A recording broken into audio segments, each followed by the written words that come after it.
Ja, nee, wat bedoel ik? Ja, Ja, ja, op zich is dat maar dan. misschien. Maar je hebt gewoon niet die inzichten dat je het Nee, niet je hebt hebt geen. gedaan. Nee. Dus je weet iets waar dat je zoekt. Je moet daar maar echt iets zoeken. Dat is echt. Je moet niet weten wat, want hoe zit het zelf? Je moet zelf niet weten wat je plots gaat zoeken.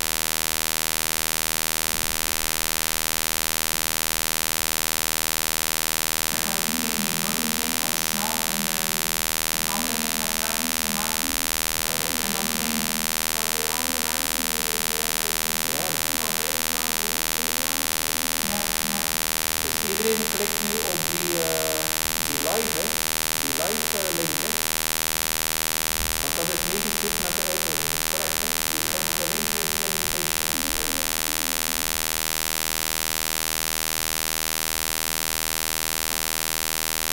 Nee, hè? Maar wat wou ik nu nog zeggen? Link. Ah, wacht, wacht. Wat is er nu? Is er nu opnieuw? Waarvoor gaat dat niet? Want dit is nieuwe status. Ik probeer nog. Wacht, ik zie de inzet ook. Ik ga ze nog eens opnieuw doen. Hè.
close to the end of this introduction. I would like that everybody who's not speaking Dutch is putting their microphone on mute. And the title of the presentation is Strategies to Erase Burnout with HANA Implementation Assets. Please, you have the floor. We are here in a very big room with only 3 people, which very much different between people who put on the mouth mask. We don't know how to train them to have a better articulation, so do remember our topic and hear more easily. Thank you.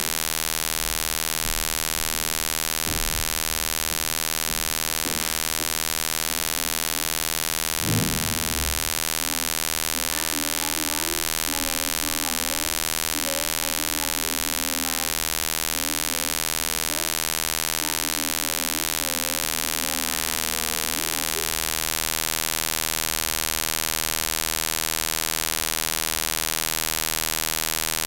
First, I would like to introduce the introduction.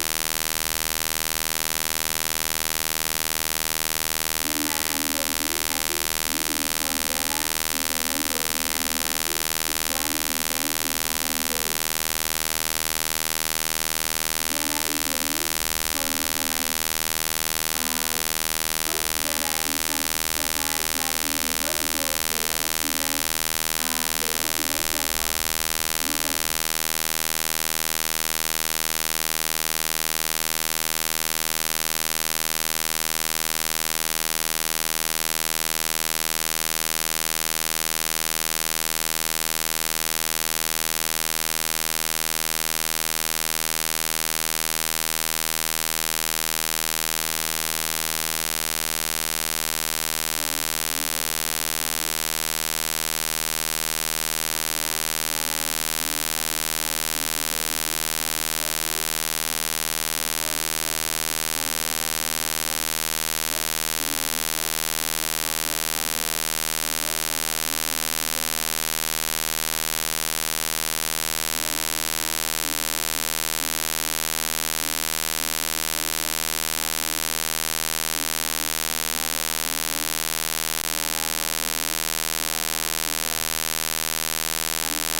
Production contribute to the pH regulation.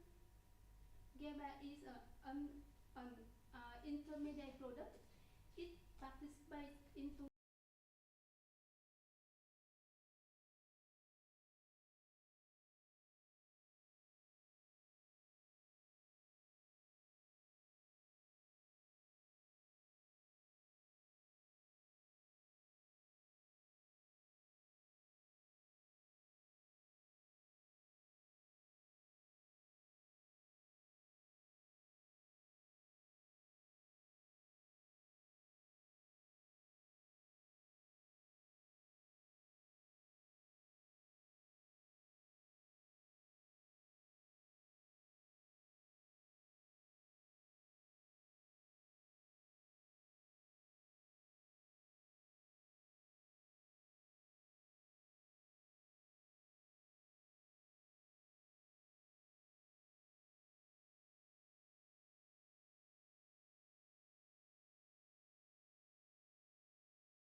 high-get amino acid among the soybean protein.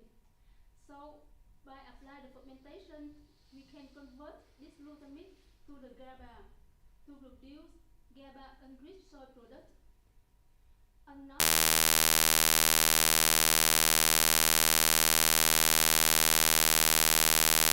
to the GABA already accumulated during the germination, so the GABA content of final product depends on the germination condition, and the fermentation is just help to modify the product.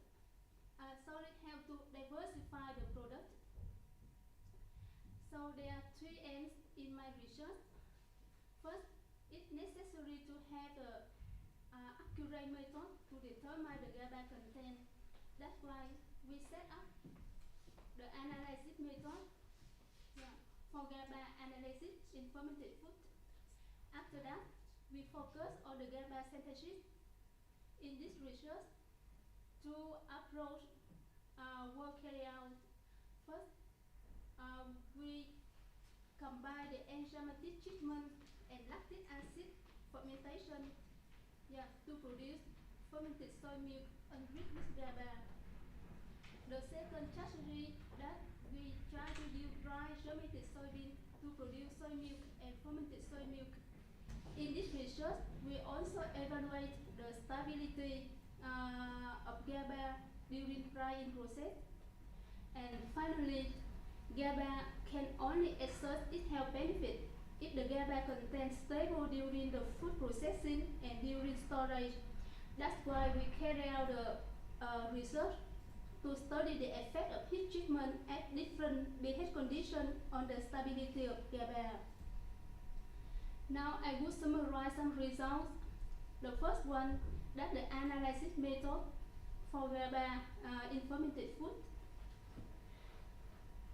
GABA is an amino acid, so spectrophotometric method can be used to determine the GABA content.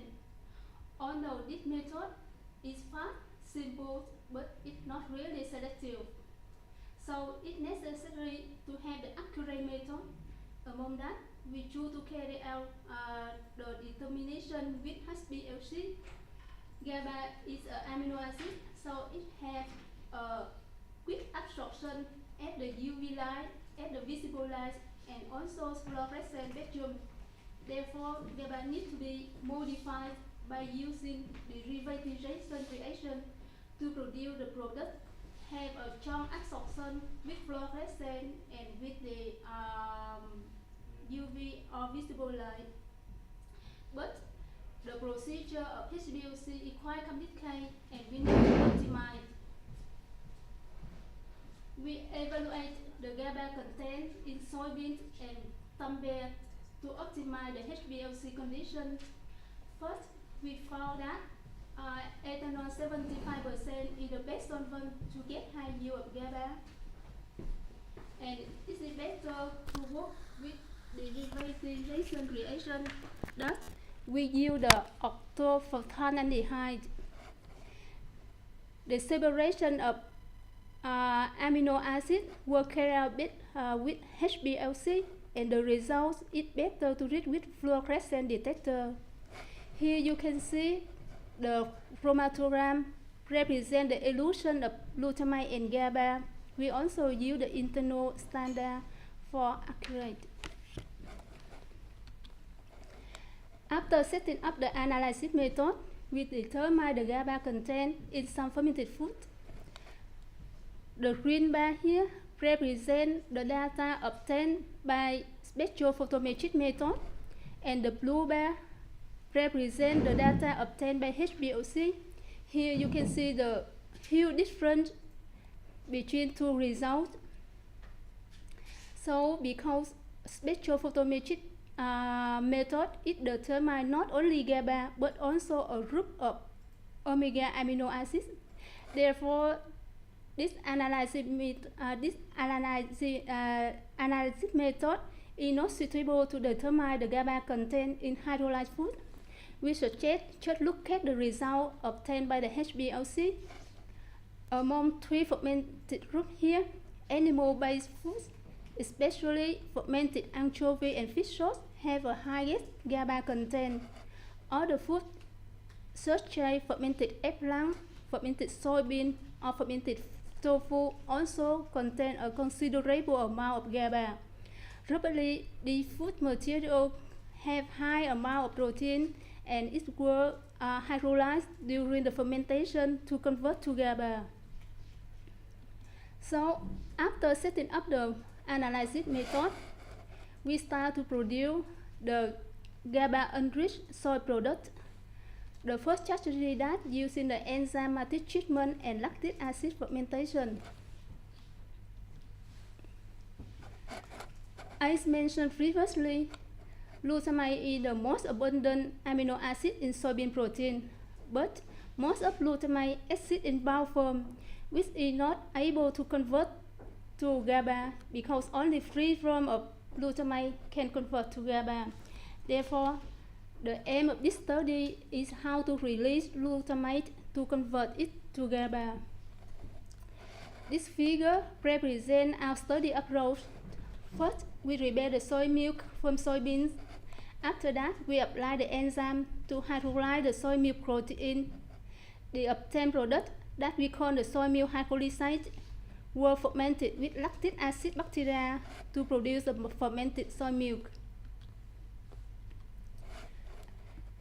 The enzyme alkylase and flavosam with different ratios were chosen to carry out the hydrolysis. You can see the blue bar here, that's the soy milk without the enzyme addition, and the degree of hydrolysis of soy milk remains stable during 3 hours of treatment. For the soy milk with the addition of enzyme, the degree hydrolysis increased dramatically. This resulting in increase the glutamate content. After 3 hours of treatment, an amount of 1,600 mg per liter of glutamate were obtained. Interestingly, GABA were also enriched after the enzymatic treatment. So this result reveals that enzymatic hydrolysis is a useful treatment to release glutamate in soybean. Before carrying out the fermentation, we screening the GABA producing capacity of lactic acid bacteria. Results show that Lactobacillus plantarum show it a high GABA producing capacity both in buffer and MIS frost. Therefore, we choose to carry out the fermentation with this chain. And here, this graph represents the glutamate and GABA content in soy milk and fermented and soy milk hydrolysate during 96 hours of fermentation. Both glutamate and GABA content naturally present in soy milk, and content of these amino acids decreased during the fermentation. By contrast, soy milk hydrolysate has higher amount of glutamate and GABA, and the content of the amino acid slightly increased during the fermentation. After 96 hours, an amount of 900 mg per liter of GABA were obtained in fermented soy milk. But on the glutamate content here, it could not totally convert to GABA during the fermentation. Another approach to produce GABA fermented food, thus we try to use dry germinated soybean. And we also evaluate the stability of GABA during drying. As introduced in the literature, the use of germinated soybean is a potential substrate to produce GABA-enriched soy product. But if the soybean was stored for a long time, a lower germination rate will obtain. Another inconvenience of the using of germinated soybeans that relating to transportation and storage. If this material cannot immediately put into the process, so we were wondering that dry germinated soybean can be an alternative material, and how is the effect of drying on the stability of GABA. Therefore, in this research, we use hot air drying and free drying to dry germinated soybean. After having the dry material, we make soy milk and carry out fermentation to produce fermented soy milk. This graph presents the GABA and glutamate content in germinated soybean dry at 60 degrees. We can see that the GABA content significantly decreased during drying, while glutamate content show an increased tendency. This result raises a question: what is the relationship between GABA and glutamate during drying? As we know, plants use glutamate as a acetyl compound to adapt to the environmental change. Under change conditions, glutamate will be converted to GABA according to the GABAtion pathway. But the conversion here, it also depends on the concentration of endogenous GABA. Under dry-in condition, it can consider as a heat check and drought check. Some studies found that high concentration of endogenous GABA can suppress the GABA synthesis during check. In this case, they found that the activity of GAD decreased while the activity of GABA transaminase and alpha ketoglutarate dehydrogenase increased. The enzyme GABA transaminase catalyzed the degradation of GABA and produce the glutamate. That's why we obtain a high amount of glutamate after drying. This table compares the glutamate and GABA of fresh germinated soybean and dry germinated soybean. For free-dry germinated soybean, its GABA content will also decrease after drying. But the loss here is more significantly lower than the loss of GABA using hot air drying. Indeed, there are not too much difference in morphology of free-dry germinated soybean and fresh germinated soybean. By contrast, hot air dry germinated soybean is have a darker color, a clear green cake, meaning that germinated soybean dried by oven suffer a considerable check during drying. After obtaining the dry material, we prepare the soy milk. So the total color change value of soy milk prepared from hot air dry and freeze-dry germinated soybean are similar, and is different with the color of soy milk prepared from fresh germinated soybean. We carry out the fermentation with Lactobacillus plantarum. We have the three samples here. The first one, that's soy milk prepared from fresh germinated soybean. The second one, that's soy milk prepared from hot air dry germinated soybean. And the last one, that's soy milk prepared from freeze-dried germinated soybean. You can see that the glutamate content decreased after 96 hours of fermentation, but no increase in GABA content was observed. Probably in this case, Lactobacillus plantarum used glutamate as a nutrient source for their survival during the fermentation instead of converted to GABA. For soy milk and fermented soy milk prepared from fresh and freeze-dried germinated soybean, the GABA content are equivalent, so meaning that freeze-dried germinated soybean could be a potential subject to produce GABA enriched soy product. The GABA content in soy milk and fermented soy milk prepared from hot air dry germinated soybean just a half amount of GABA from other two products, but it can be considered acceptable the GABA content in soy milk prepared from hot air dry germinated soybean if we compare the cost approach of this drying method. It's much cheaper than we use the freeze drying method.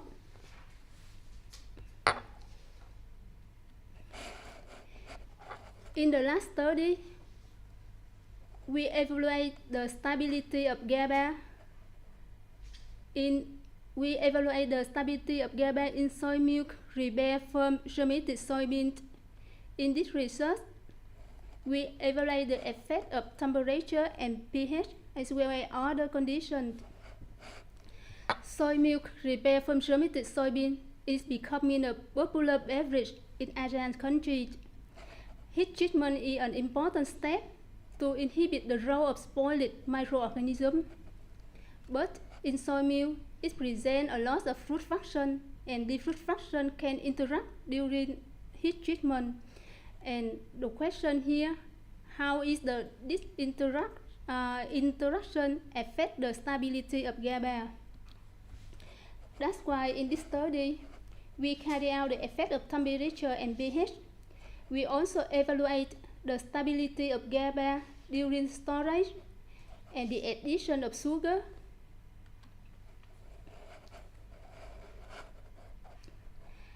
The first graph presents the effect of temperature and pH. Soy milk were heated at 70 and 90 degrees. Even soy milk heated at 70 degrees, an amount of GABA decreased after heating, and when we increase the temperature, the higher GABA loss were obtained. This result show that only temperature affects the GABA loss, whereas no effect of pH on the stability of GABA. Similar to the first result, the second result here, we also see that only the different GABA loss were obtained with different heat treatment temperature. So when we store soy milk prepared from germinated soybean for 8 days, no further GABA loss were observed. And finally, 5% of sugar were added into the soy milk, imitate the sweetness of commercial soy milk. When we increase the heating temperature with the soy milk at 5% of sugar, the GABA loss here increased, but not clearly the effect of sugar on the GABA loss here. Only the one we can see that is the effect of temperature on the GABA loss. So for the general conclusion and future perspective, in this thesis, the results show that if we use germinated soybeans to prelay the soybeans, a high amount of GABA were obtained from soy milk and fermented soy milk.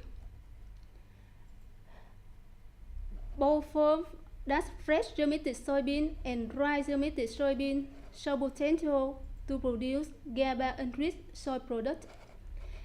And enzymatic hydrolysis is the most useful treatment. It not release free glutamate but also contribute to increase the GABA content. And slightly, the GABA increase during the fermentation.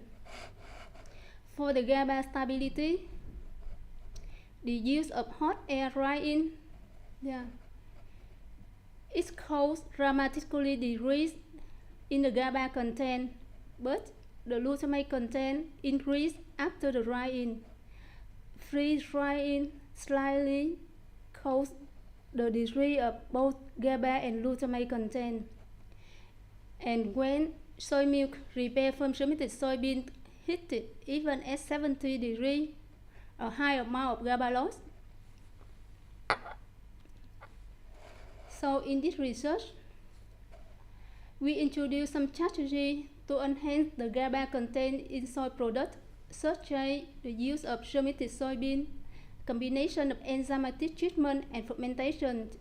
But the development of GABA-enriched soy products still challenging, and it needs further study. We need to evaluate the sensitivity properties of the final product. We should prevent the growth of pathogenic microorganisms in soybean during germination. We should evaluate the other aspects from the use of enzymes to hydrolyze the soy milk.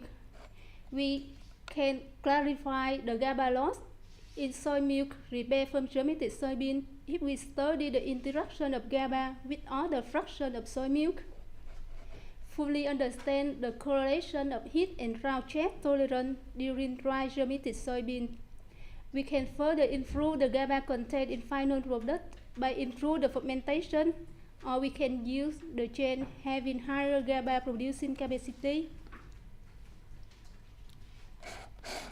That's all the content for the presentation today.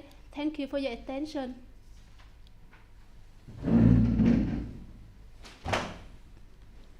Thank you very much, dear Yeah, candidates. It was nice in the allocated time. And I come here because the video screen is here. And with this, we go to the second part of this public defense. And for this, I invite Professor Pillai Ruk in Phuong Hong in Thailand to open this discussion. Please, thank you. Hi. Good afternoon, Professor. Thank you for a very nice presentation, and thank you for very clear and good. I just have a few points to ask. Yes. Maybe you can discuss and give me the answer. So it's very interesting to me that when we use enzyme hydrolysis, it yields an increase of glutamate. Yes. And also the GABA content, right? Yes. And then on the other chapter, you use drying Yes. to dry the germinated soybean, and by drying you increase the glutamate content, but the GABA content is decreased as you dry it. So can you explain the differences between the differences in mechanisms between these two processes a little bit more, please?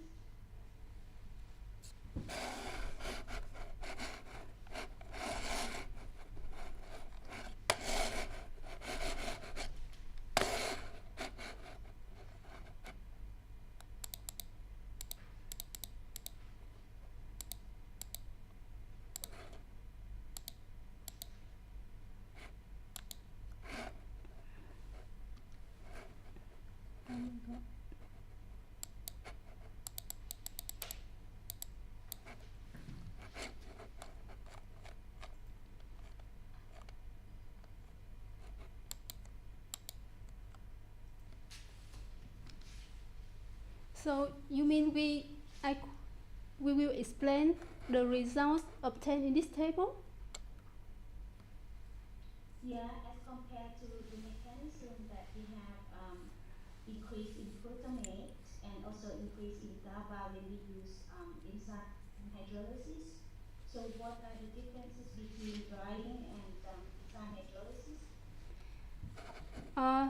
So in this research, we study the effect of hot air drying and freeze drying. For the hot air drying, we see that the GABA content decrease while the glutamate increase. As I explained during the presentation, it means due to the conversion of GABA to glutamate, because high concentration of endogenous GABA can suppress the GABA synthesis. The activity of some enzyme catalyze the GABA is increased under heat check and drought check. And this enzyme is catalyze the GABA to produce glutamate. That's why we have the high amount of glutamate after drying. That belong to the Planck psychology. And for the freeze-dried germinated soybean here, we see that the GABA content also slightly decreased, and also for the glutamate content, it also slightly decreased.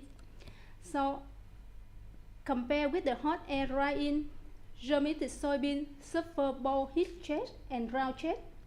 But for freeze drying, germinated soybean just suffer, I suppose, that the drought check, not the heat check in this case.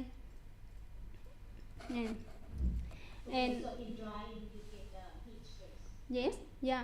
And another reason, according to my opinion, that the different the pressure because for the free drying, different pressure inside and outside of the soybean because of evaporate of the water, and think that's one of the reason called the loss here.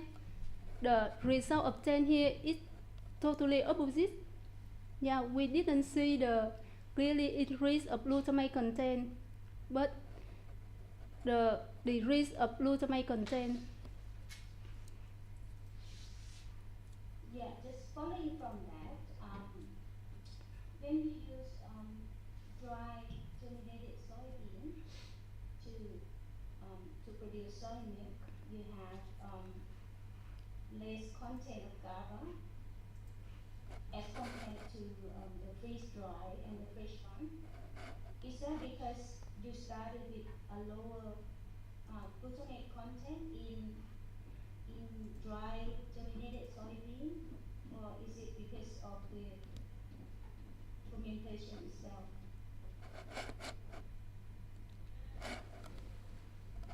You mean the results obtained from the second chart here? Yeah. Yes, yes. And could you please repeat a question, please?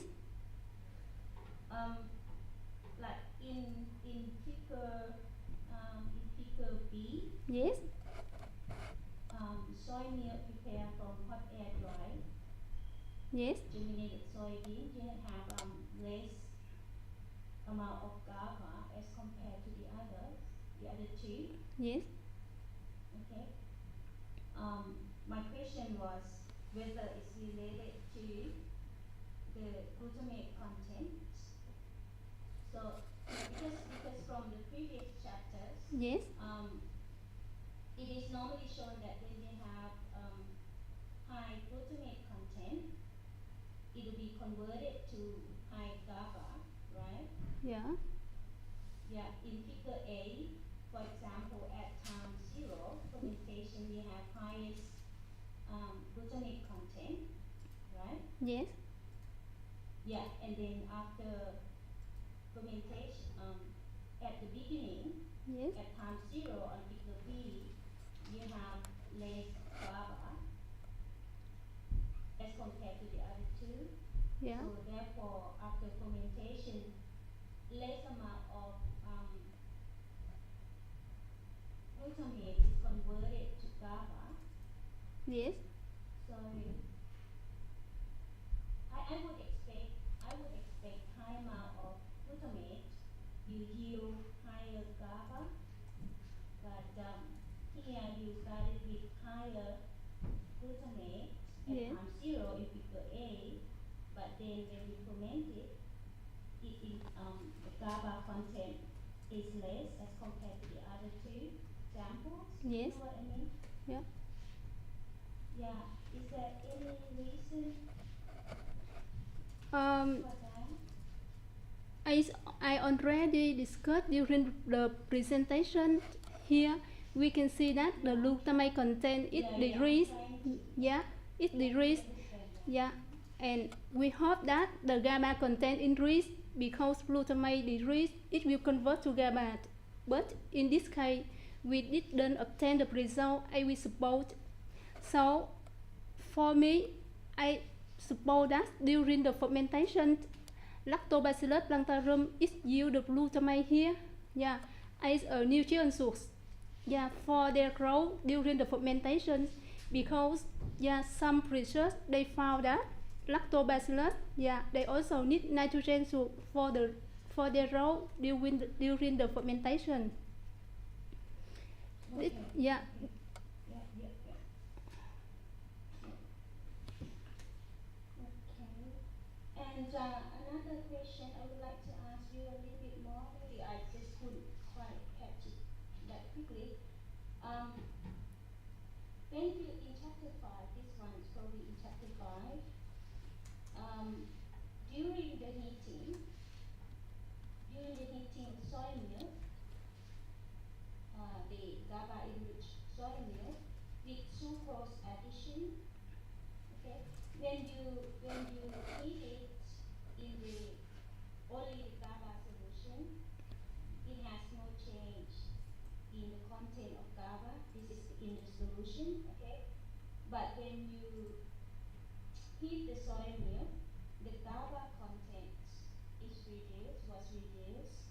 Yes. So, is there any mechanism of protecting GABA from soy milk as compared to a solution, GABA solution alone?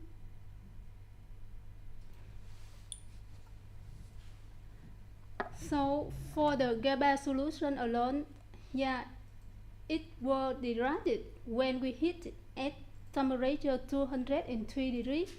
But for the GABA in the soy milk, we see that even we heat it at 70 degrees, the GABA content decrease.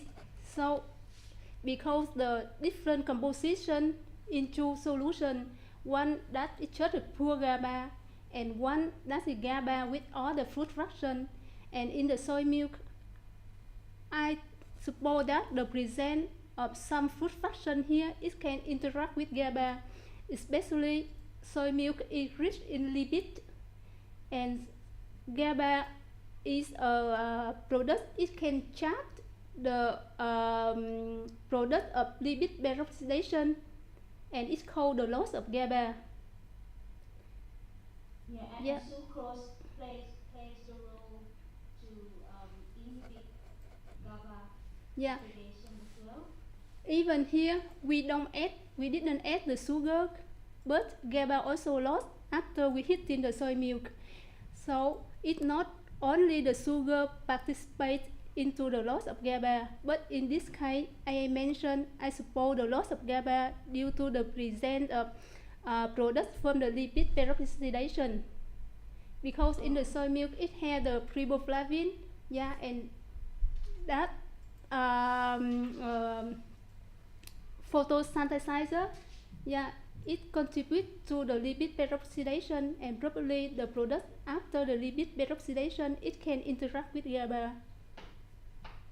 okay. Yeah. Okay, thank you. That's all for me. Yeah, Thanks very much. yeah, thank you. Thank you. Okay, thank you very much. And let me move to your second jury member, Professor Phuong Hong. Please. Okay, so hello to everyone. So hello to Phuong. Yeah, So very nice your presentation, and I also have go through your thesis, and I'm very happy to see your answer about all the questions from the committee members. So I also want to ask some other question. Is yeah, relate to your thesis. yeah, So for the first question, yeah, so like you present just now about the comparison between the hot air dry and freeze drying method. yes, So it is very clear that the freeze drying can reserve the GABA, or in general, it can present very well about the bioactive. So your the GABA was lost more than 90% if you use the air drying, and it's lost just about 30%. Let's say 30%, I think, yeah, when you use a freeze dry. yeah, So, is there any recommend, or because your thesis is the strategy? So, yeah. is there any other drying method that we can apply? Because the air dry is very cheap, but the freeze dry is very expensive. But the cheap one cannot protect, like reserve the GABA. So, any recommendation? Uh, so for this table, we can see that a huge amount of GABA loss when we apply the hot air drying. And for the freeze drying, just small amount of GABA loss. But in this chart, you see that after we prepare the soy milk and fermented soy milk, the GABA content prepared from the hot air dry material is just a half amount of GABA content prepared from fresh and freeze dried fermented soybean. So the purpose of this in this experiment that we use the dry into dry material, and after that we have another food processing step to use dry germinated soybean. It's not only for the purpose of storage, but further step can be used with this material. And we see that after we use this dry material to prepare the soy milk, the GABA content increase again. Yeah, because during the drying, yeah, GABA will convert to glutamate. But when we prepare the soy milk, suppose that the enzyme GAD activate in the water solution, because water is the medium, yeah, for the reaction. So in this case, glutamate will convert again to GABA. Okay. Yeah. Yeah. So it's very interesting to know, like we apply the very hot temperatures, Yep. and another one you apply the very low temperatures. Let's say for the freeze drying. But how about we also would like to know how about like the ambient temperatures. For example, we apply like the heat pump, like the humidify drying method, that we can apply the very low temperatures, let's say about 30 degrees C. So how about the enzyme still like very active, or maybe it's just normal? When we use for the lower drying temperature, for example, may you mean that 35 degree? Yeah. So Yeah. yeah, because if the temperature in some case, if the temperature higher than 40, yeah, the enzyme GABA transaminase will active and convert GABA to glutamate. But this enzyme GAD is not totally destroyed, and after further step, if we use the dry material to prepare the soy milk, the enzyme GAD it will activate again in the in solution with suitable temperature, and it can convert again the GABA content. So in this case, I think the temperature just one a factor causing temporary the loss of GABA, but it's not totally destroyed completely. It can be convert again for, if we use this material for further step. Okay. Okay. So the second question is that because yes, I do understand that your research is just um, in the laboratory scale only, but in order to apply the bigger scale, Yes. so can you please advise what if we need to scale up the fermentation process? What are the most important factor we need to control? Um, so if we scale up this research, yeah, we can prepare the soy milk and fermented soy milk enriched with GABA content from two materials. One is fermented soybean and one that is soy milk with enzymatic treatment. So in my opinion, the use of fermented soybean, yeah, is easier than we use the soy milk with enzymatic treatment, because we just further increase the GABA content during the germination, and we can set up the germination room. We can prepare the material enriched with the GABA content, and the other step is similar with producing normal soy milk. And if we want to diversify the product, the fermentation, I don't think it's complicated to carry out. So in my opinion, I should check if we want to scale up the using of germinated soybean is more convenient than we use soy milk with enzymatic treatment. However, if we use the soy milk with enzymatic treatment, the choosing of enzyme is important because we should choose the hydrolyze the enzyme. It can hydrolyze soy milk protein to release free glutamate. And also for some enzyme, it can produce a bitter product. So in my opinion, the hydrolysis step is important step if we refer to produce soy milk or fermented soy milk from soy milk hydrolyzed. Okay. Okay. So further about the commercialized, so like let's say the production scale. So what do you think the necessary step to perform? Can you repeat the question, please? For the first part, I So, don't hear well. okay. So to commercialize your product, like just now I asked about like the scale up, that like the pilot scale Yeah. only. But so to commercialize your product, because you on like after you already like enrich the GABA in your product, and to commercialize your product, so what do you think the several step we need to perform?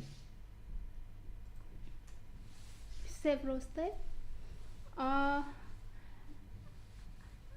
I think the process of prepare soy milk and fermented soy milk, for the food industry, they already know the necessary step. So the important and also the further step that I think they need to set up a germination room. Yeah, because first they need to prepare the material rich in rich in gamma content before putting it to the food processing. So if we Okay. apply this strategy, I think the important step they need to prepare that, set up the germination room. Okay. So because there are many like extrinsic factor that can affect the germination, the process, Yes. right? Yeah. So for example, like just now in your, I think your recommendation, you also mention about the pathogenic bacteria or microorganisms that can affect the GABA content or affect the germination process. So like later on when you apply the using the soybean in Vietnam and do the germination, do you think very different? Um, when you choose the soybean to prepare the fermented soy milk, yeah, it's important, to have the soybean that have just harvested. I mean the soybean you have just harvested. The germination rate it will higher than soybean you store for a long time. Yeah, that's the first important point. The second thing that some pathogenic microorganism can be raw during the germination because of high temperature and also because of high humidity. So it's better for some suggestion. They suggest that we should rinse the soybean with disinfectant. For example, they can use the ethanol 75% or they can use the sodium hypochlorine, calcium hypochlorine, or even they can use the chitosan to disinfect the soybean before putting into the germination. But how is the effect of this disinfection on the sensory property of product later? I don't know. And I cannot find the further research. Focus. On the changing of sensorial properties if they use the disinfection. Okay. Yep.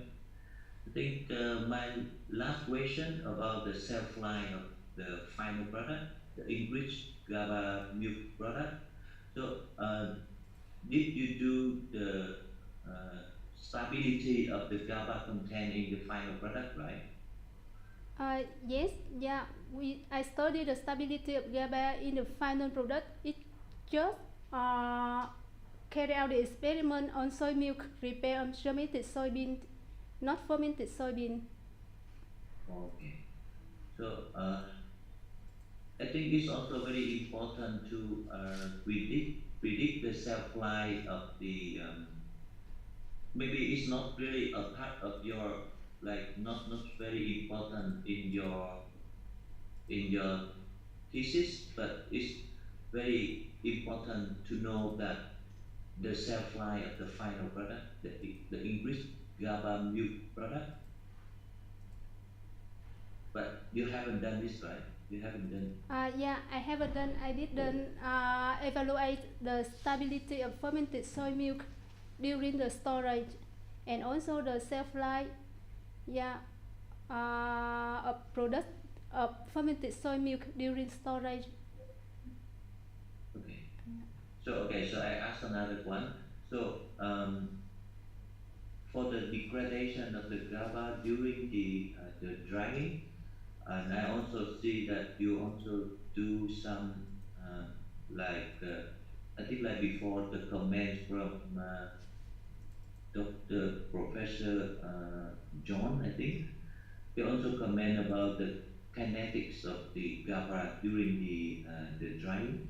Yes. But and you also add some explanation in the thesis. But have you got like enough the data to calculate the energy activation? Energy activation. Yeah, Uh, of the GABA during the drying. uh, for the drying using hot air oven, I determine the GABA content every hour. Yeah. Okay, just only So one temperature too. yeah, only I have the screening test with different temperature. Yeah, Yeah. but just the screening test. After that, I choose to work with 60 degrees, and the GABA content will determine every 1 hour. So in this case, I don't have the enough data for the kinetic energy, because for that we need to determine the content every 50 minutes, I think. Okay. Yeah. Yeah. Okay. Thank you. Yeah. Thank you. Yeah. So that's all for my slide. Thank you for your questions from very long distance in Vietnam. And then we come closer, and I invite Professor John van Kamp for his questions with the candidate. Please.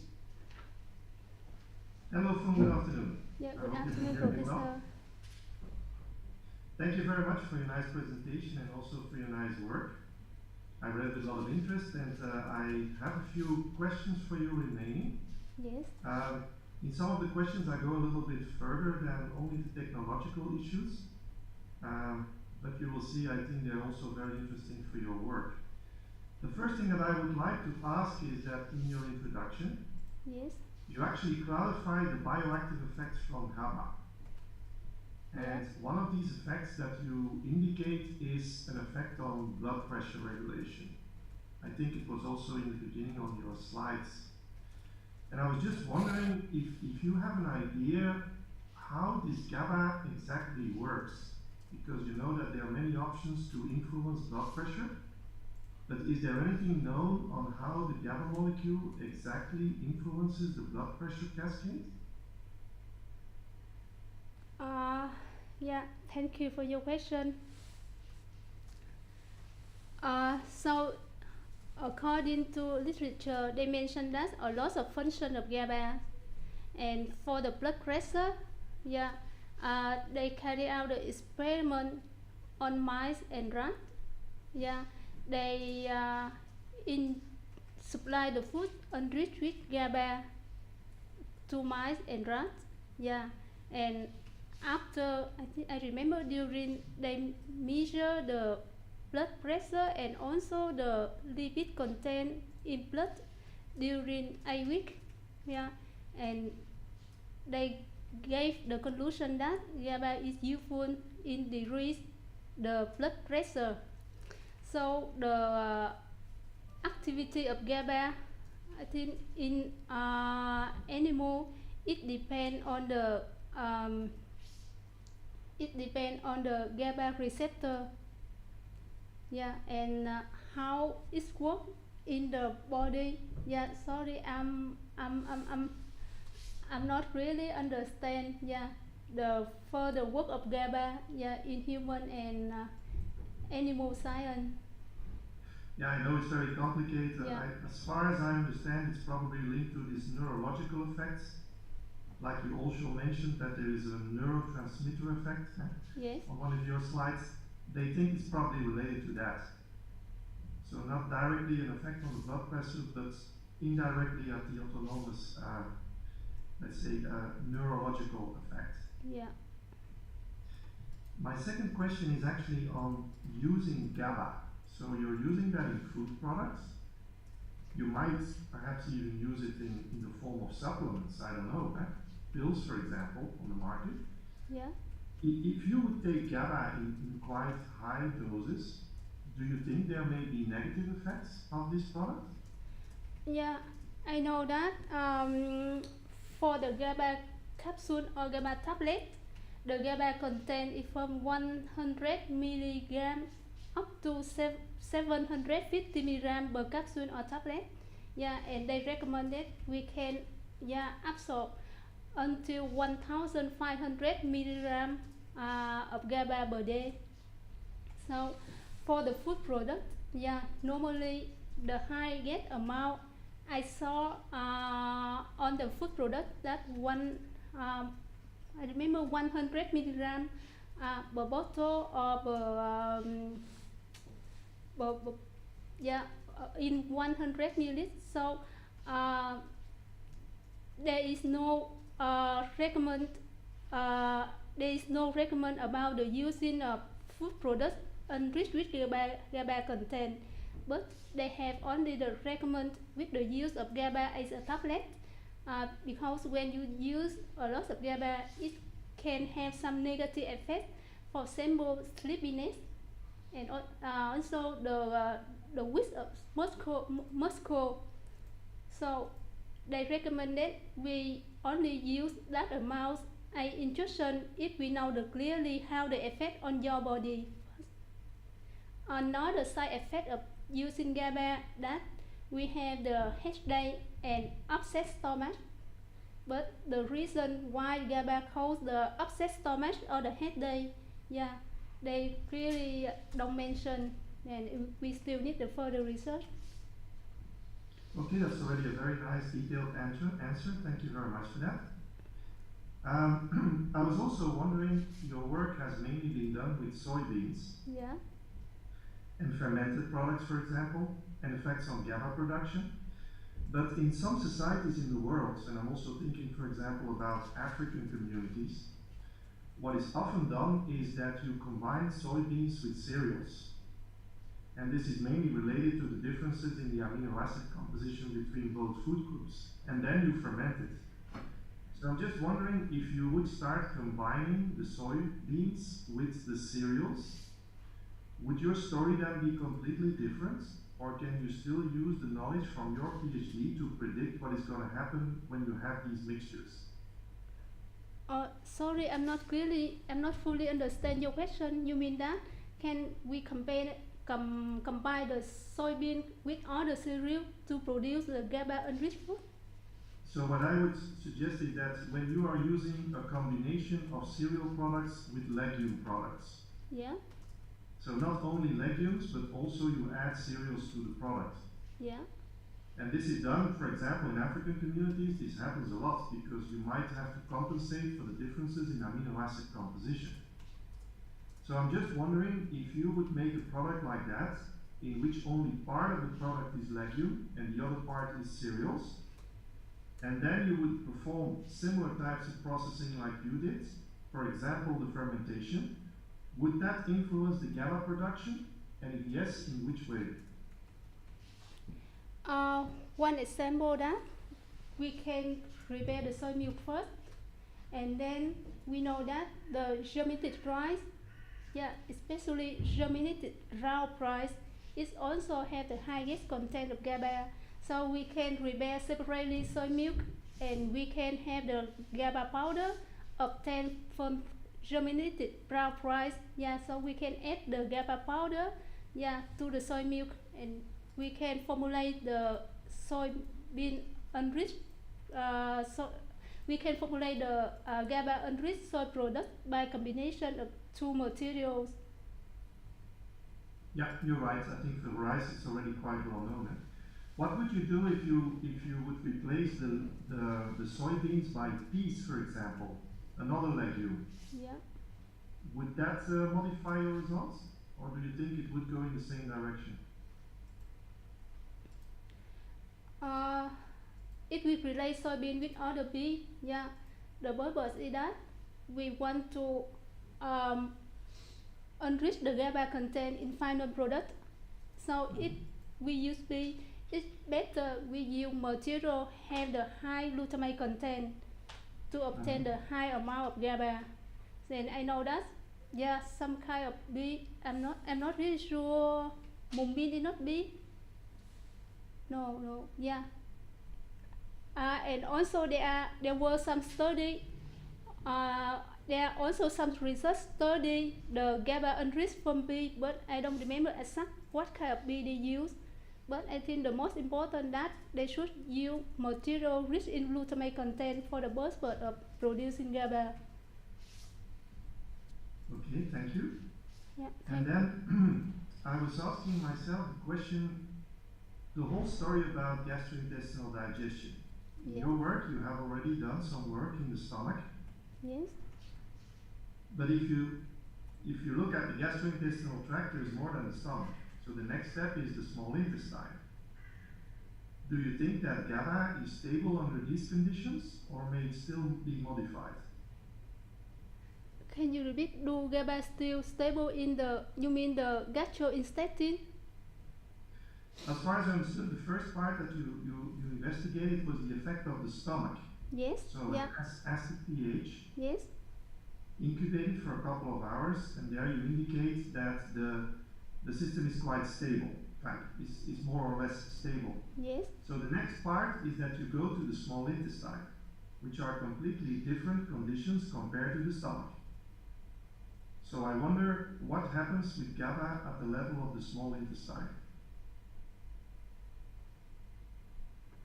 Sorry, I still not fully hear the last part of the question. Yeah, I know that. For the digestion system, first we need to evaluate the stability of GABA in stomach. First, by adjusting pH to the pH2. Yeah, and the further step, we need to evaluate the stability of GABA in the gastrointestine. And in this step, we need to adjust the pH. Yeah, to similar the pH of intestine. I remember around 4. Yeah, and for the Indeed, first, yeah, for the further step, I haven't carried out yet. And your question, I'm not clearly understand.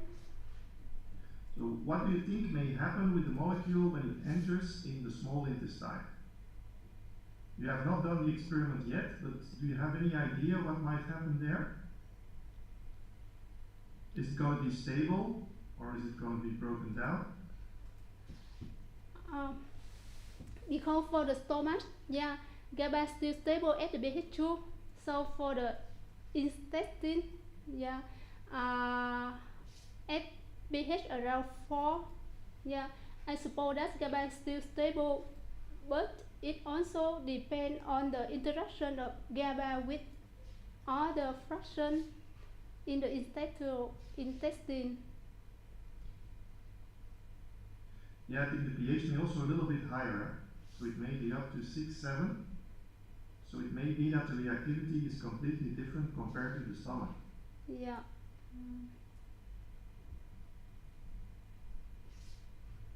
I wonder if do you think that GABA can be synthesized in the body itself? Uh, Endogenous GABA? uh, yes, yeah. My answer is yes. GABA can synthesize in cell inside the body if we supply the food rich in glutamate content, because some chain of some E. coli, yeah, it have the enzyme to convert glutamate to GABA. And the novel strategy in food industry nowadays, that they try to supply probiotics that have the GAD activity rather than the food product enriched with GABA, because in that case GABA can directly supply in can directly synthesize in the body. Yeah, so that's right. But do you think also in the other organs, like for example the blood vessels, do you think that GABA can be produced there? Did you read something about it?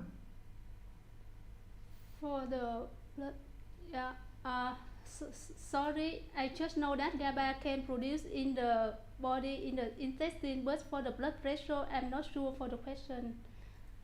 Well, it was also actually demonstrated that it might be produced in blood vessels as a form of an endogenous source of GABA with a similar mechanism.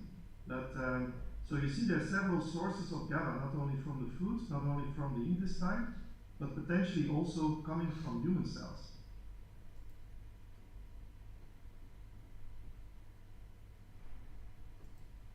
uh, Okay, and I still have just a last question, if I can, Mr. Chair. Yeah, no problem. Please yes, go ahead. yeah. A final question is about your sugars. I think it has already been asked before. So in your technological work, you were also looking at the potential effects of sugars. Yes. And in your thesis, you actually write that we should also invest the effects of different types of saccharides, Yeah. using higher temperatures and longer heating durations. Yes. Can you clarify a little bit which sugar would you like to study further and why? Yeah, because GABA is an amino acid and it can interact with sugar, especially monosaccharides, by the Maillard reaction. So if we further study with different kind of sugar, yeah, at higher temperature, so I suppose that the Maillard reaction can occur between GABA and monosaccharides, and it called the loss of GABA. And also we can measure the color intensity, yeah, to clarify the loss of GABA and also the loss of sugar. And I think different sugar have the different sugar have the different browning intensity, and it will cause the different loss on the GABA content. Which sugars would you investigate? I would suggest use the xylose, fructose, and glucose. Yeah, because one And is why, the why, why would you use these ones?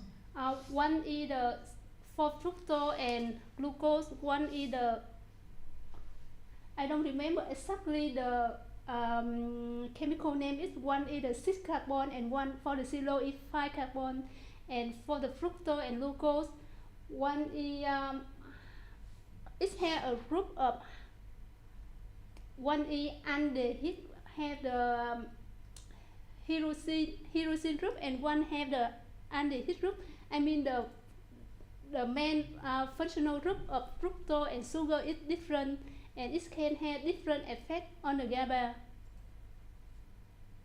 Also, I was just thinking about reducing or non-reducing sugars, that whether or not that might have influence. And if you think about Maillard reaction, you might think about the reducing sugars, which are then linked to the glucose or the fructose, as you mentioned. Okay, thank you very much, Mr. Chair. Thank you. And then we come to your last jury member, Professor Imka Sampers. Please, Imka, you have the floor. Thank you. Good afternoon, Phuong. Thank you very much for your nice presentation. You did a good job so far, but still I have some questions to ask. Maybe to go further on the drying techniques. You have looked to the dry heat and the freeze drying. Yes. But I was wondering, why didn't you discuss also spray drying in your work as a technique, as technology? You mean I discussed only? Yeah, so you did in your work. Yeah. Yeah, two types of drying. You had the freeze drying. Yes. And just simple air drying. Yes. Yeah, and I was just wondering if I would now suggest to you to also do an extra experimental test, but yeah. you would have to use spray drying. Because... Can you discuss on that a little bit? Why I would suggest that, and why not, or why indeed, or... Thank you for your question. So in this research, we studied the effect of drying on germinated soybean. That's why we chose the freeze drying and hot air drying. Why for spray drying? That's used for liquid material, right? That's true, yeah. But you did it that you could go from your germinated soybeans, you could make immediately soy milk out of it. Yeah. And then you could use the spray drying, for example. And then you would have a cheaper method than compared to freeze drying, I think. Yeah. So why would you not look into that? Is there a particular reason why you're not liking to use the spray drying, or? Because the purpose of this chapter that we want to have the dry germinated soybean, because if we use the raw soybean and we keep for a long time, it can affect the germination rate. That's why we suppose that after we have collect the soybean on the farm, we can apply the drying method. The purpose is that for the storage germinated soybean, and if you use the spray drying in this research, it's not a supply our purpose. For the spray drying, you can use that method when you develop the product. Another drying method I would suggest here, that not spray drying, but we use the fluid bed drying, because for the bean or cereal or legume, normally we use the hot air drying, freeze drying, and fluid bed drying, not the spray drying. It's not the purpose I mentioned in the aim of the research. Yes, I know, but I would suggest that, if it's not, because with the hot air drying you have a very fast decrease of your HABA. Yeah. And you said, with freeze drying I have less reduction, but nevertheless it is a very expensive method. So I was just wondering, if you cannot preserve the germinated soybeans, maybe we have to make immediately the soy milk, and then as a preservation technique you could then afterwards use the spray drying as an alternative of what you have done in your experimental work. Your suggestion, it was a potential for another research, but it not, I cannot combine in this research. If I have a chance, I will carry out another research for spray drying, but separate with the drying method I use here. And then if you would say, I have to choose, I go immediately to soy milk and spray drying, or I will choose for the freeze drying, which one would you, with the knowledge you have, suggest to use, especially if you are thinking about upscaling high volumes? I compare the commercial...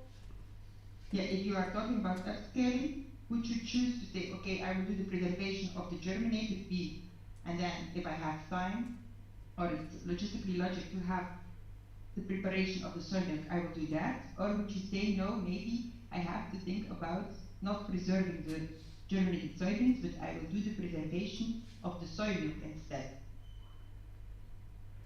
If you would have a choice now, if you would give any advice to the companies now, what would you suggest? If I have a choice, I would suggest to use the hot air drying if the final purpose that we want to develop soy milk or fermented soy milk, because although the GABA was lost during drying, but the content GABA loss, it will convert during the soy milk preparation step.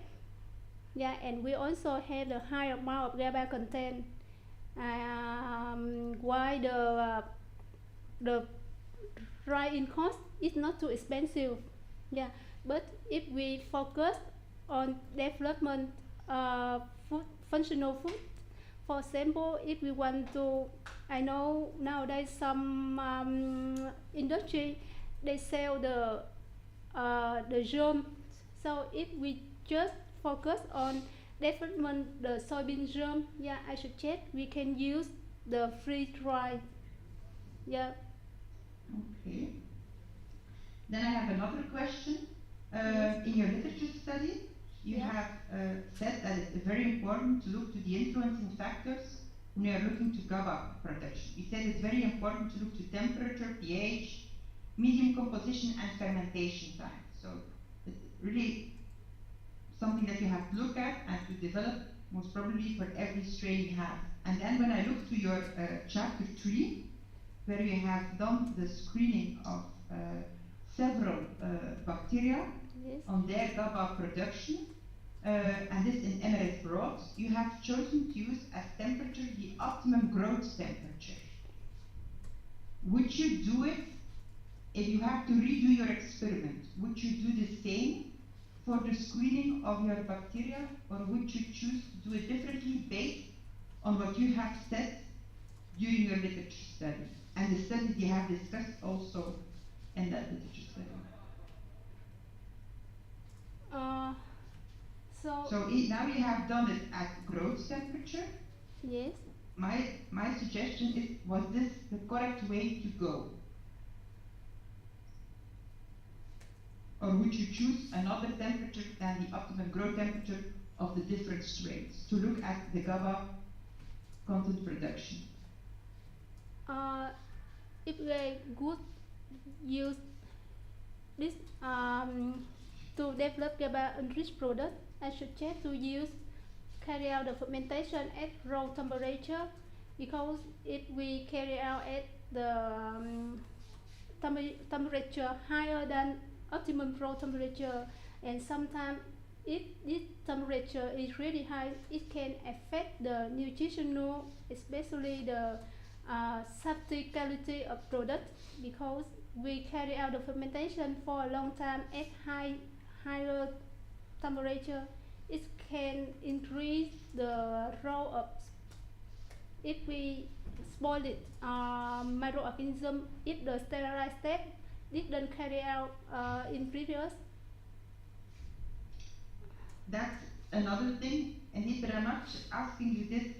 You said that temperature is very important, and you said that, for example, in your literature study, you write for some strains that the growth temperature was necessary to have enough amount of strains, because it's needed that you have a high level and a high CFU amount of bacteria to have your gut production. But then you said, yeah, maybe we have to regulate our temperature after the growth to a higher temperature, specifically to activate the gut. Yeah. Yeah, that is what you have said. So for me, I thought, okay, if I look to your chapter 3, you only chose to work with the optimum growth temperature. So I'm wondering if maybe I have used another temperature, or maybe in 2 stages, having the optimum temperature to have a high amount of the bacteria, and then afterwards another temperature to increase the GABA by having a better effect or activity of the gut. Maybe I would have had a different result. Do you agree on that? Or no? Yes, I agree with you. If first we carry out the fermentation at the optimum room temperature of bacteria, and after the viable cell count of bacteria increase to the highest amount, we can carry out at higher temperature. So this temperature here we have to determine before that we know exactly the temperature for the highest activity of GID. So in this case, I think we can further increase the amount of GABA after the fermentation. Yeah. So maybe now you have chosen, for example, I thought that you were saying that Lactobacillus plantarum was actually the one of your choice to Yes. use further, but maybe if you would redo the experiment, maybe another strain would be of more interest. Is that what you are saying or not? We did the preliminary step before we decide to work with plantarum. And my student, he worked with the lactobacillus sake and lactococcus lactis. He fermented soy milk with degen, and I also carried out the fermentation by fermented soy milk hydrolysate with lactobacillus sake, but no higher amount of GABA were obtained. That's why we decided to choose to work with lactobacillus plantarum.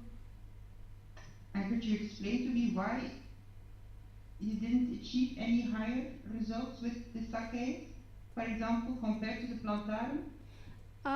Because when you see the results obtained from the screening test in the buffer, we see that lactobacillus plantarum produce highest amount of GABA in the buffer, and for the buffer it's not the nutrient medium for the growth of bacteria, but it also can produce high amount of GABA.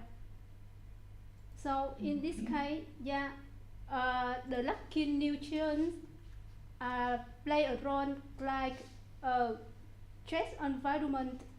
In the strict environment, it still produce GABA. So that's why we choose to work with lactobacillus plantarum. Okay. Then maybe a totally different, but also in literature, I saw that you have also looked into an article which was preparing the kimchi. Yeah. I think that was on page 13. I have to check. Yeah. And here you said that, or you found in that article that although exogenous glutamate was used in quite high amounts, you still found a very low production yield. And could you explain to me why, although we had that exogenous glutamate added for the preparation of the kimchi, you still had such a low production yield compared to other products where higher amounts of GABA was found? Could you give me an idea why, or explain, maybe hypothetically, which could be the reasons for that low amount of GABA, although glutamate was added? The strain used was the Lactobacillus brevis.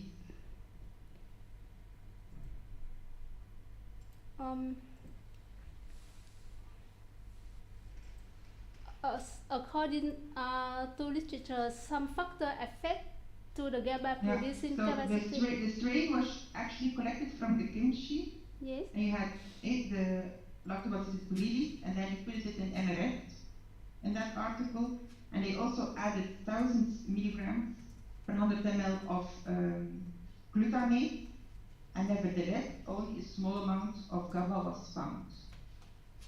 What could be the reason for that?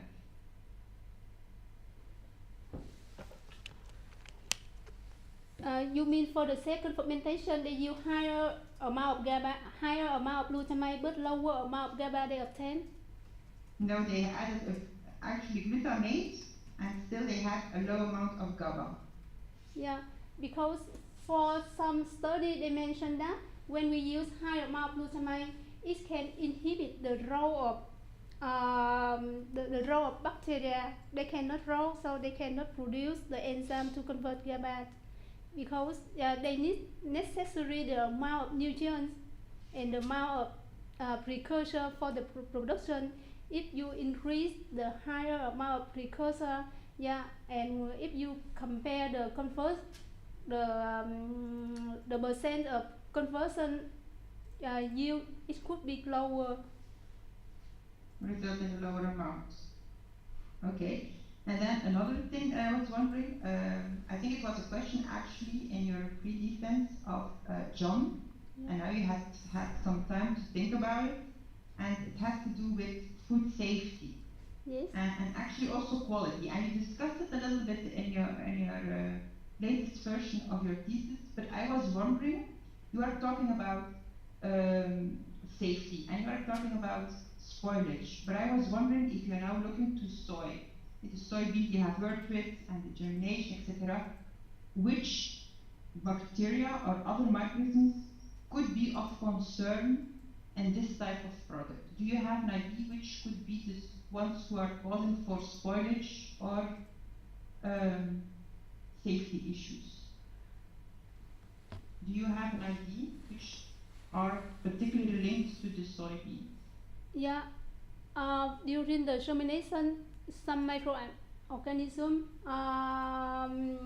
can grow on the soybean because of the high temperature and high humidity, and they know some they determine some microorganism, but sorry I couldn't remember the exactly name, but that. But you don't have to say the exact name. Which group of microorganisms are of concern? I remember, the group that they can cause the rot, the spoiled rot, and the black dot on the soybean. But I don't remember exactly how they call the group of that microorganism. But you know, aren't they the molds? Yeah, molds, not yeast, not yeast, but molds, and also few kind of bacteria. Which ones do you know? Sorry, I couldn't remember. It's mostly the spore-forming bacteria, which are actually of concern. Then say that, okay, during the germination you have growth of your molds. Yeah. Possibly they are present, but you have your preservation technique. On the one hand, you could have the drying, or on the other hand, you could do immediately the fermentation, right? You will make soy milk and then the fermentation. If you are talking about lactic acid bacteria, because that are the ones that are of your choice to produce the GABA and the fermentation process, just out of the box, would that be a kind of a preservation technique to use fermentation to prevent spoilage and or safety issues? With other words, if I would do a lactic acid bacteria fermentation, are they interesting also in a way to have a preservation of my food products? When we fermented soy milk, the pH of final product around 4 or 4.5, and previous we already have the pasteurized step, so I think the combination of pasteurization and fermentation, it can prevent the spoiled microorganism. But anyway, we should to make sure that no growth in the germinated soybeans, because if they grow, it can produce some the unfavorable flavor, and it can affect the quality of product. Of course, indeed, true. And that are my questions. So thank you very much, Tom. Yeah, thank you. Okay, thank you very much. We had your 4 jury members, and I also look to the supervisors if they want to give a last comment, or if they would have received a comment from somebody in the public. No? Okay, with this, the jury will separate from the candidate, and we will discuss your defense. Thank you.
it's finished. Yeah. You nervous? It's nervous. Huh? It's nervous. Yeah. It's nervous, yeah. Do I have open the window a little bit? Or?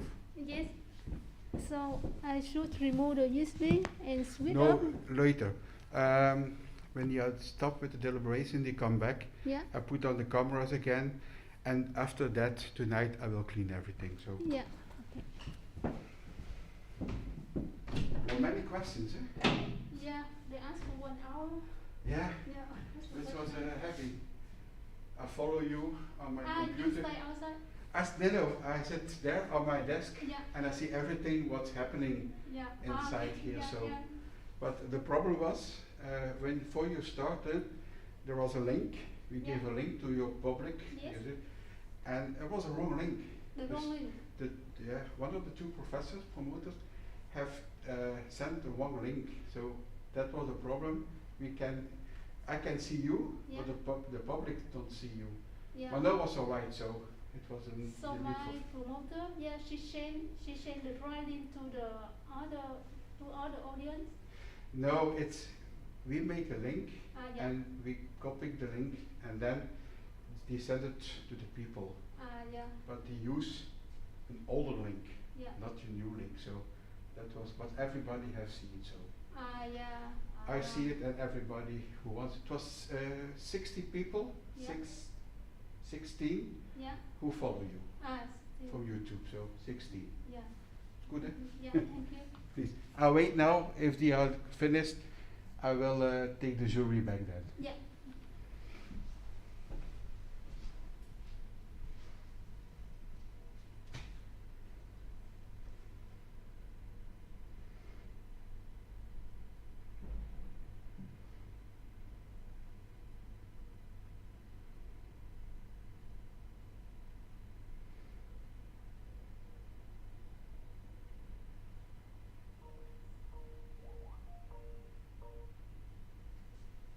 Gaan we.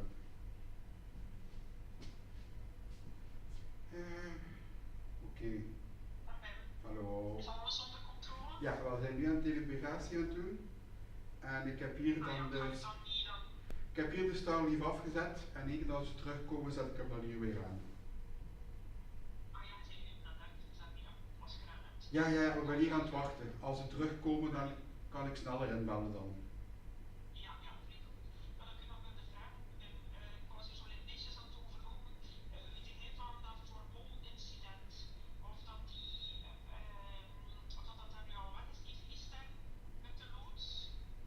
Ik weet er niks van. Ik heb niks van gekregen. Van wat? Gaat u morgen dan vragen? Ja, ik heb niks van mails daar ont...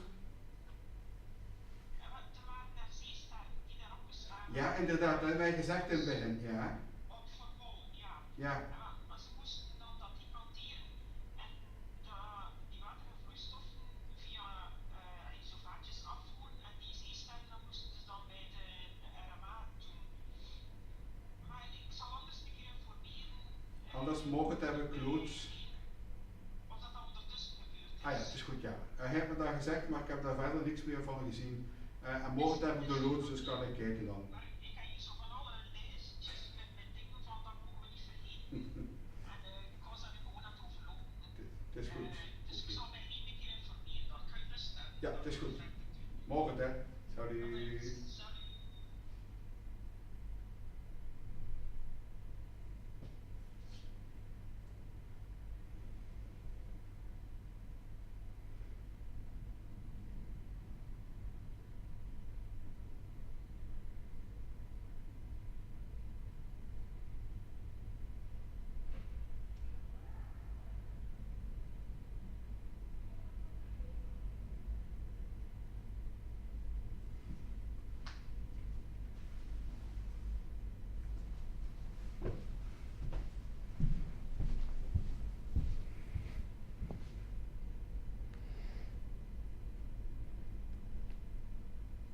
I can.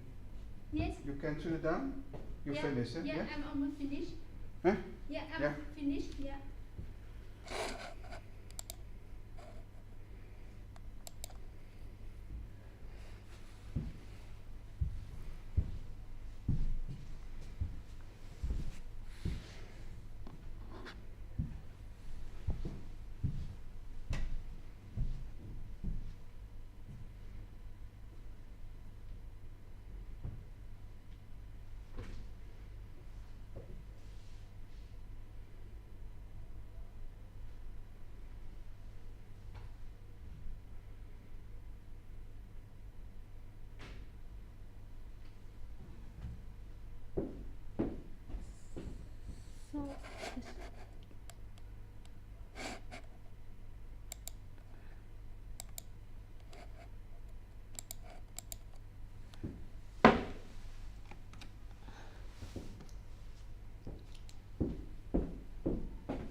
So I'm done. I should delete the file. Hmm? I mean the file here. I should delete. No. I don't need to delete the file. No, Yeah. then the people who look at home, you see a little bit now of the blue screen. Yeah. Just when they come back, I put the jury again on the screen. So Yeah. this you can leave, it's no problem. Yeah.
Daar is alles afgesloten? Ja, we hebben het niet gebruikt. Hè. Het Teams gebruikt zekerst.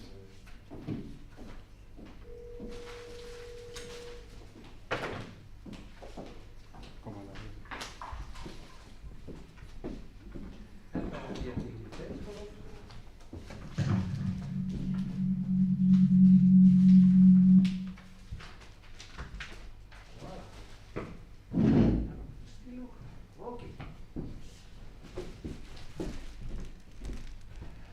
Okay. Hello everybody. So we just had a deliberation. I think we are now on the Zoom, so everybody can follow us. And most likely you ask yourself the question, what do we do there during this deliberation? Well, we need to give an answer to 3 questions. One is on the scientific quality of your PhD. Second is on the didactical quality of your presentation. And third is the quality of the answering to the questions. So I'm happy to give the result here of this deliberation of your PhD. First, that the candidate, that she, for the written manuscript, that we consider this as, we scored this of a very good quality, and all jury members appreciated the very nice scientific outputs that you could generate with your doctoral PhD. Also, it was said that it is a very good foundation that now people can start scaling up the research. In relation to the oral presentation, that it was very well organized, it was very clear, and there was appreciation by all jury members that you did your job very well, and in this transfer of knowledge, very technical knowledge, to a wider public. And on the third question, that the candidate, she gave answers to the questions with a very good knowledge in your topic. Yeah. And of course, this is a proof that you have survived ups and downs in your research. So this strong motivation, we all felt this, that you could answer your questions in your topic in a very good way. So with this, I'm very happy that I can proclamate you with the degree of Doctor of Biological Science or Bioscience Engineering of this university. Yeah. Congratulations. There is also a graduation hat. Yeah. And I also have for you the diploma here. Yeah. But before I can hand over everything to you, you know, I have to ask you to confirm the integrity promise. You know that a doctoral degree is the highest academic degree you can obtain here. And this diploma recognizes you as a scientist with authority who can independently conduct scientific research at the service of human society. taking into account the principles of scientific integrity, which means honesty, accuracy, transparency, and impartiality. In your position now as a doctor, you will take up supervision functions or guide and educate young scientists. When awarding you this doctoral degree, I therefore ask you to confirm that you will continue to extend these principles of scientific integrity when training young scientists and in your scientific collaborations. Do you promise this? Yeah, I promise. Thank you very much. Yeah. And with this, I cannot hand over it physically, but it is all corona proof, so please take it. And again, I congratulate you. Yeah, thank you. Please, you can put on the hat. Can you put on myself? Yeah. Of course.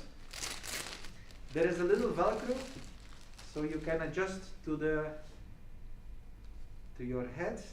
And of course you have to put it on.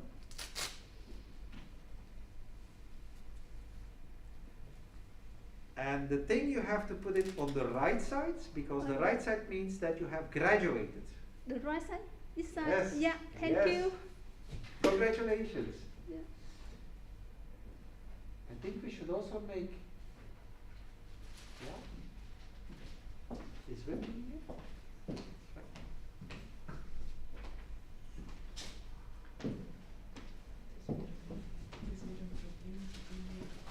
Okay. I think with this, I'm happy to close this official session. And I think also the supervisor and yourself, you want to say something. But before closing, I want to confirm also in my personal name, I congratulate you once again. Also in name of the Dean of this faculty and Director of the University. Yeah. Congratulations. Job very well done.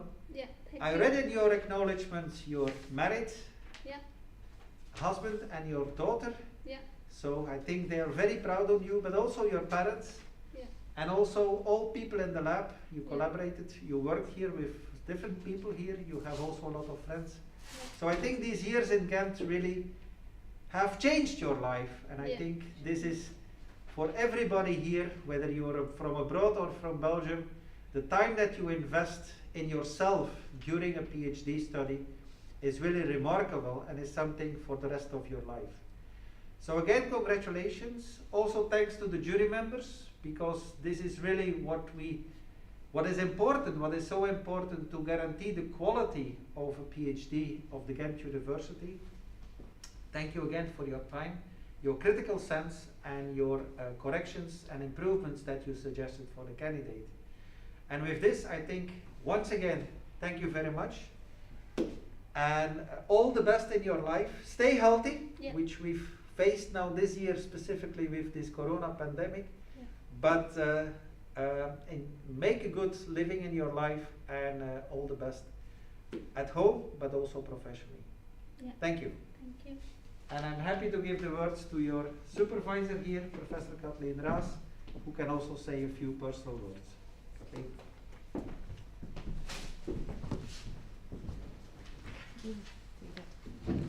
Dear Phuong. Yes. Or Dr. Phuong, I have to say from now on. Yeah.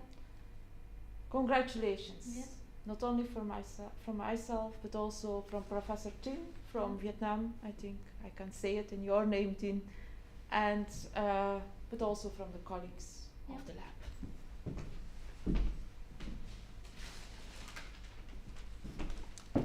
This is a first small present, but the rest is coming.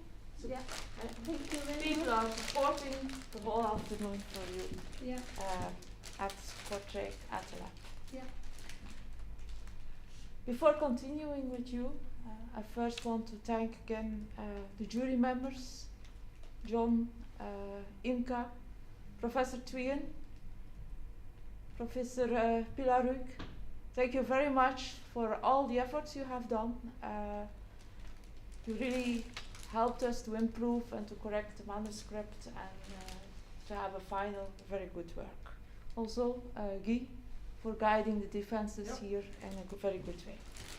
Also, Tin, thank you. This is the second PhD student that has promoted this year that we have done together. I hope we can collaborate further, also with NAM, but also maybe with new students in future.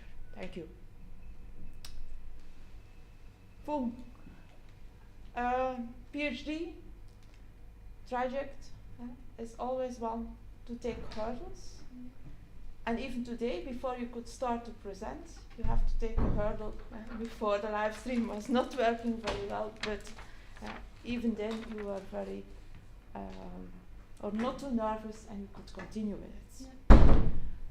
But let's say 5 years ago, you arrived here in Belgium because Tin advised us to go through with you and to ask for grants. And 5 years ago, you arrived in Belgium, in fact, together with your husband, that was able also to defend this year, about 2 months ago here at Ghent University, and also obtained his PhD. You arrived together with Min, I think, about 2 weeks difference, and in fact, in Vietnamese, you both call Phuong, but different pronunciation. Yeah. Or if we call them Phuong, no one was coming, or both were coming, so that we didn't work out in the lab, but you stayed Phuong for us. After a very short time, I think it was November, December, you came to my office, and you came to tell me a very wonderful news that you were pregnant. Yeah. Unfortunately, I had the bad news that you cannot enter the lab anymore. Yeah. You were quite angry, disappointed. You could not understand why not. And after 1 or 2 months, for the Vietnamese New Year, you went home. And you stayed home until you had given birth. But I think you there worked in the lab. You never told me like that, but I think in Vietnam you did some lab experiments. But you had a very wonderful girl, almost 4 or almost 5 now. But the PhD grant was further running, and you had to come back to Belgium alone, without your daughter. And it was a very hard and difficult time for me. But that is really a characteristic that we have seen through the whole work, your perseverance, your motivation, and you're willing to work to have a final aim and to obtain this final aim. And you came without your daughter, without your husband. She was a few months old, and about half a year or a year you were here alone, working to have that final aim to obtain this PhD. I think this is not something that many of us could do, but you did it. And this hard working and motivation is something that we have seen throughout the 4 or 5 years you were in the lab. We didn't hear you a lot, but you were always there to collect your data, to supervise your students, and helping others when necessary. So Phuong, thank you very much for the 5 years you have been with us. Yeah. I think we will miss you. You were quiet, but we will still miss you. Mm. I think we will wish you all the best with your further career in Vietnam. I really hope you can return fast to Vietnam, to join the family there, and also really hope that I can visit you there quite soon. Okay. Yeah. So once more, congratulations from all people from the lab. Yeah. Did it very well. Yeah. Thank you. Thank you.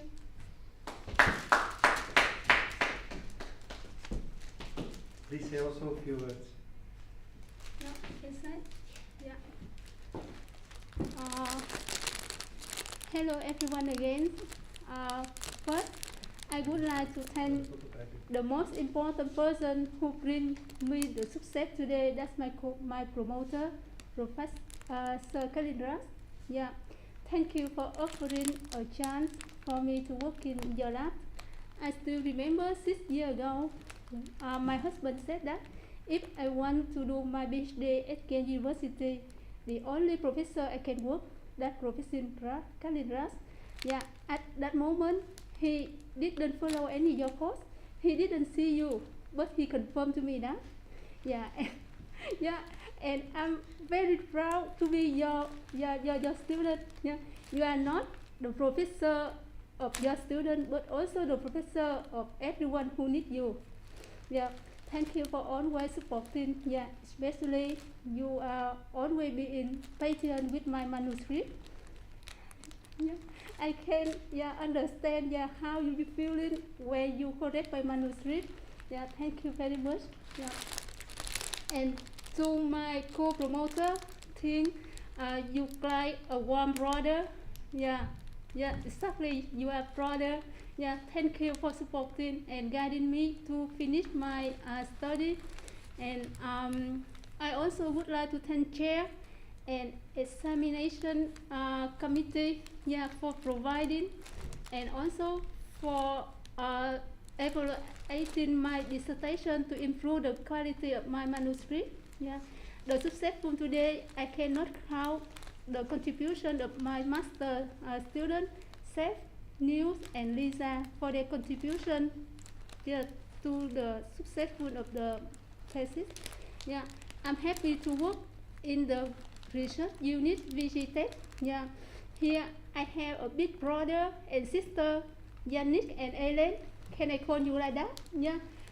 I'm very, for a sensitive person like me, I'm very comfortable when working with you.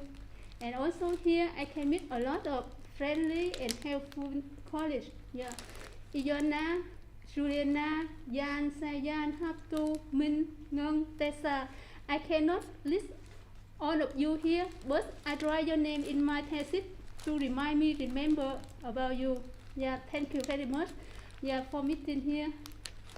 And I also would like thank to Ministry of Education and Training of Vietnam, yeah, and also Short Research Site of Eugene for granting me, yeah, especially thank to Nông Lâm University and my college that who share my work during my study here.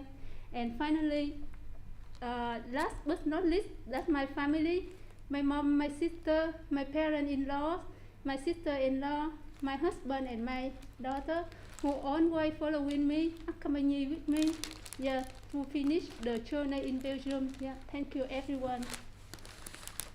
Don't run away. I will put on the lights here and we will make a group picture with the jury here. No, don't run away.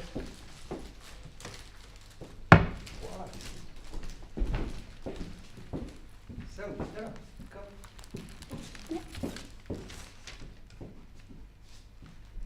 May I say some words before we yes. take the photo?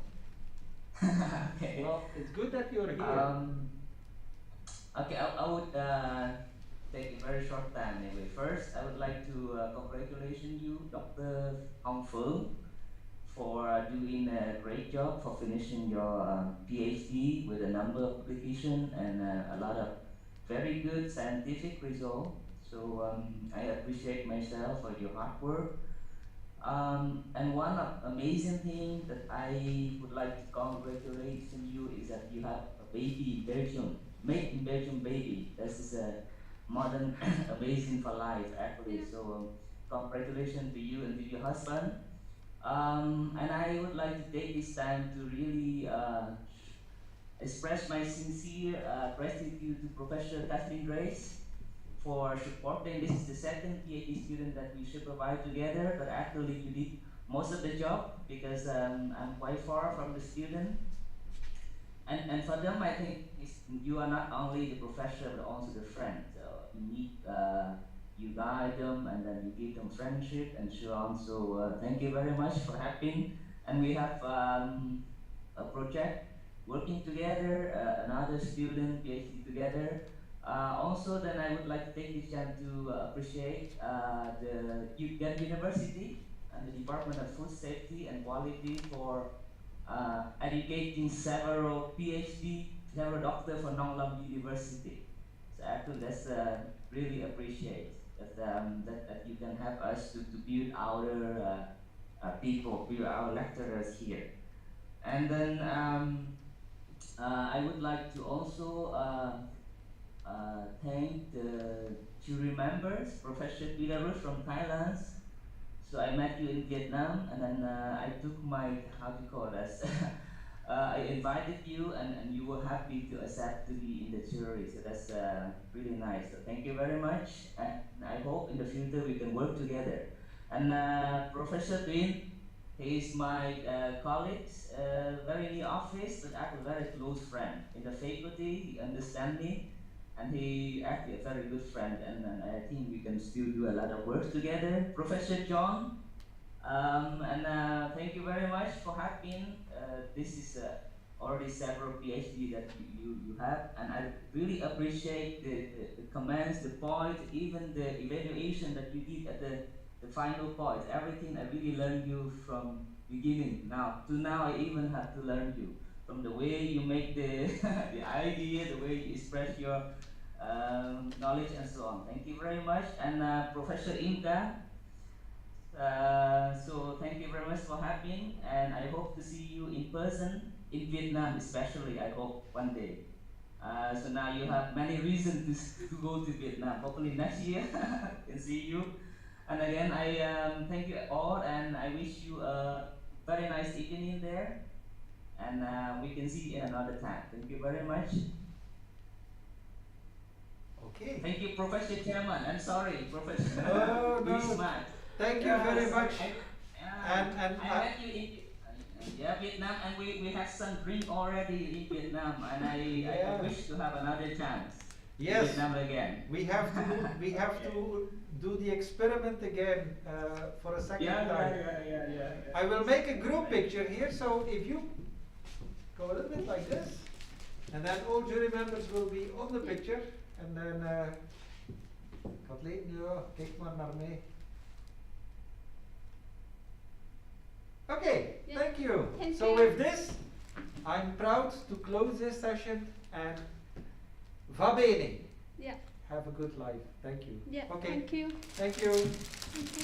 Bye bye to everybody. Thank you very much. And thank you. Bye. Congratulations, Phuong. Yeah. Thank you. Bye. Yeah. Thanks. Yeah.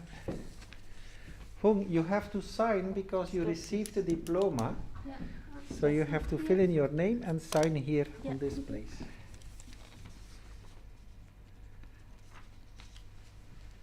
Yeah. Good job done. Thank you very much. I'm very nervous. Thank you. Yeah. So how is your schedule now? So don't forget this, eh? Yeah. Because this is the most important. Yeah. That's the reason why you came. Yeah.